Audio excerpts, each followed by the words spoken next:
జగ్గారెడ్డి గారి ఫ్రస్ట్రేషన్ ఏ స్థాయిలో ఉందో అందరికీ అర్థమైంది. నేను ఒకటే వినిస్తున్నా, సంగారెడ్డిలో విజ్ఞానవంతులు, విద్యావంతులు, అన్నీ తెలిసిన వాళ్ళు నీ గురించి అన్నీ ఆలోచన చేస్తున్నారు. నీ గొప్పలు నువ్వు చెప్పుకోవటానికి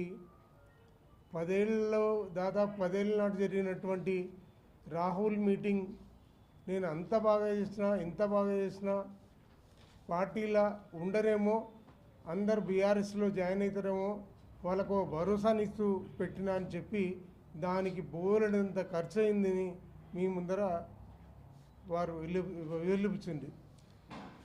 జగ్గారెడ్డి చచ్చిపోయిన బర్రె పలిగిపోయిన బుడ్డెడు పాలిచ్చింది అనే సామెతకి నిదర్శనం. ఆయన అబద్ధాలు ఆడటంలో ఆయనకి ఏ అవార్డు ఇచ్చినా, ఆస్కర్ అవార్డు ఇచ్చినా తక్కువే అనిపిస్తుంది. ఆయన సంగారెడ్డిలో దాదాపు 3 సార్లు ప్రజలు గెలిపిస్తే ప్రజలకి ఎగనామం పెట్టిండు, పంగనామాలు పెట్టిండు. తన బతుకుదెరువు కోసమే ఈరోజు ఆయన నిలబడి అన్నీ చేసుకున్నాడు.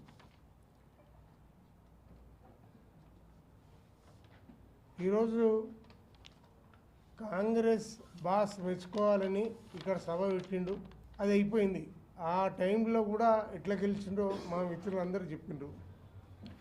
నన్ను ఈసారి కనుక మీరు గెలిపించకపోతే నన్ను బీఆర్ఎస్ కేసీఆర్ గారు, హరీష్ రావు గారు చంపేస్తారు, నాకు ప్రాణభిక్ష పెట్టండి, నన్ను బ్రతికియండి అని మాట్లాడినావు. నీ నీచ సంస్కృతి అందరి ముందర బయట పెట్టుకొని గెలిచినావు. గెలిచిన తర్వాత ఏం చేసినావు? ఒక్కరోజు కూడా ఎవరికి ముఖం చూపేని పరిస్థితి. కానీ ఆ 5 ఏళ్ళు కూడా అనునిత్యం ప్రజల మధ్యన ఉండి ప్రజా సమస్యలు తెలుసుకొని అభివృద్ధికి అన్ని రకాలుగా పాటుపడి పని చేసుకుంటూ వచ్చినాం.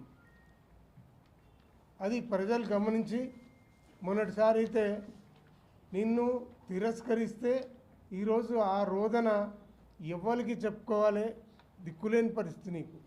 సరే, చావుదప్పి కన్నులటేమంటూ నీకు కార్పొరేషన్ చైర్మన్ నిర్మలా జగ్గారెడ్డికి ఇచ్చిండ్రు.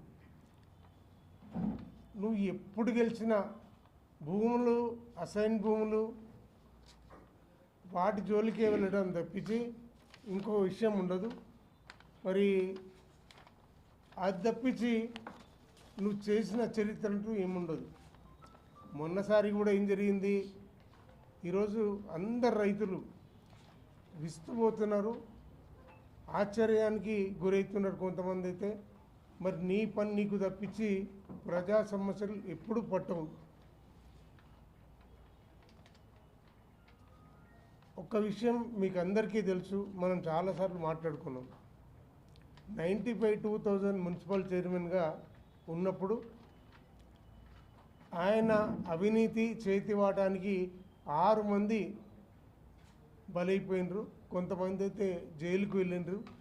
ఇంకా కొంతమంది ఇక్కడ కానీ వాళ్ళ సెటిల్మెంటు ఆశ్చర్యానికి గురి చేస్తున్నాయి. మరి నువ్వు నీతిమంతుడు, గురింజ కింద నల్లగుంటుందనేది గురింజకు తెలియదు అన్నట్టు నువ్వు నీతి వాక్యాలు చేయటం ప్రజలని ఈరోజు ఆశ్చర్యానికి గురి చేస్తున్నాయి. ఇంతసేపు నన్ను జైలుకు పంపించిండ్రు అనే మాట్లాడుతున్నావు, కానీ ఆ రోజు బీఆర్ఎస్ ప్రభుత్వం నీ మీద కేసు పెట్టలే, కాంగ్రెస్ సర్కారే నీ మీద కేసు పెట్టింది. చట్టం ఇవాళ చుట్టం కాదు, చట్టం దాన్ని పని చేసుకుంటూ అవుతుంది. బీఆర్ఎస్ అధికారంలోకి వచ్చిన తర్వాత నిన్ను జైలుకు పంపించారు.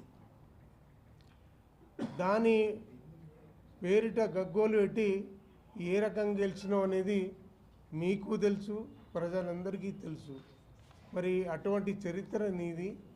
మరి నువ్వు ఇంకా కూడా అవాకులు చవాకులు మరి పేలితే ఈరోజు మొన్న ఓడగొట్టిన ప్రజలు. నువ్వు సోనియా గాంధీని తెచ్చినా, రాహుల్ గాంధీని తీసుకొచ్చినా నువ్వు గెలవగాక అధికారం కూడా కాంగ్రెస్ది ఎట్టి పరిస్థితుల్లో రాదు. నువ్వు ఏం చేసినా ఇవే దొమ్మరేషాలు వేయటం, నువ్వు డ్యాన్సులు చేస్తావా ఏం చేస్తావా చెయ్యి, నీ ఆవేదన ఏ రకంగా ఉన్నా చెప్పుకో. నీకు కార్పొరేషన్ రిన్యువల్ కావాలని చూస్తున్నావు, చేసుకో, మాకు అభ్యంతరం ఉంది. అది కావటానికి నువ్వు ఎంతమందిని బ్లాక్మెయిల్ చేయాలో చేసుకో. కానీ మా బీఆర్ఎస్ పార్టీ తరఫున హరీష్ అన్న గురించి కానీ మా గురించి కానీ మాట్లాడకుండా ఉంటే నీ మర్యాద దక్కుతుంది. అనవసరంగా నువ్వు ఏది మాట్లాడినా ఒక రకంగా చెప్పాలంటే ఒళ్ళు దగ్గర పెట్టుకొని మాట్లాడమంటాం. నీకు అసలు నీ మాటలకి విలువే ఉండదు, ఎప్పుడు ఏం మాట్లాడతావో తెలియదు. మేమైతే 5 సంవత్సరాలు ప్రజలకు అందుబాటులో ఉండి అన్నీ చేసినాం. బీఆర్ఎస్ అధికారంలో ఉన్నప్పుడు 10 ఏళ్ళు అందరికీ అందుబాటులో ఉండి అన్నీ చేసినాం. ఇప్పుడు కూడా మేము అభివృద్ధికి సంబంధించి ఎన్ని విన్నతులు వచ్చినా అవన్నీ కూడా మంత్రులకు ఇస్తాం, కలెక్టర్ గారికి చెప్తాం, పోరాడతాం. మేము ప్రజల పక్షాన ఉండటం అయితే ఖాయం. నీలాగా ముఖం తప్పించి తిరగటం మాకు చేత కాదు. మేమైతే ప్రజల మధ్యనే ఉంటాం కాబట్టి మరి నువ్వు గుర్తెరిగి నువ్వు ఆ రోజు ఎన్ని వాగ్దానాలు చేసినాం అనేది గూగుల్లో నీ ఫేస్ నీ అకౌంట్లో అన్నీ ఉంటాయి మొత్తం. నువ్వు అంతా జూట మాటలు తప్పించి ఇంకోటి కాదు. మరి ఇకనైనా మరి ఇటువంటి మాటలు మాట్లాడద్దు. నువ్వు బుద్ధి తెచ్చుకొని మాట్లాడాలి. ప్రజలు ఎట్టి పరిస్థితులను క్షమించరు. వాళ్ళు నీ అహంకారానికి మొన్న బుద్ధి చెప్పినారు, మళ్ళీ కూడా నేను బొందబెట్టే రోజులు వస్తాయని చెప్పి మేము హెచ్చరిస్తూ, నువ్వు ఏ రకంగా కూడా నువ్వు రాజకీయానికి ప్రజా ప్రతినిధిగా వాళ్ళ గెలుపు కోసం నువ్వు నిన్ను గెలిపిస్తే వాళ్ళకు అందుబాటులో ఉండి చేస్తావనేది ఏ నమ్మకం లేదు. మరి ఈరోజు నీ కోసమే నువ్వు పోరాడుతున్నది ఒప్పించి ప్రజల కోసం కాదనేది మేము ఖచ్చితంగా నీకు హెచ్చరిస్తూ, ఈ తర్వాత మాట్లాడకుండా ఉంటే నీకు మర్యాద దక్కుతుందని మీ ద్వారా వారికి హెచ్చరిస్తున్నాం.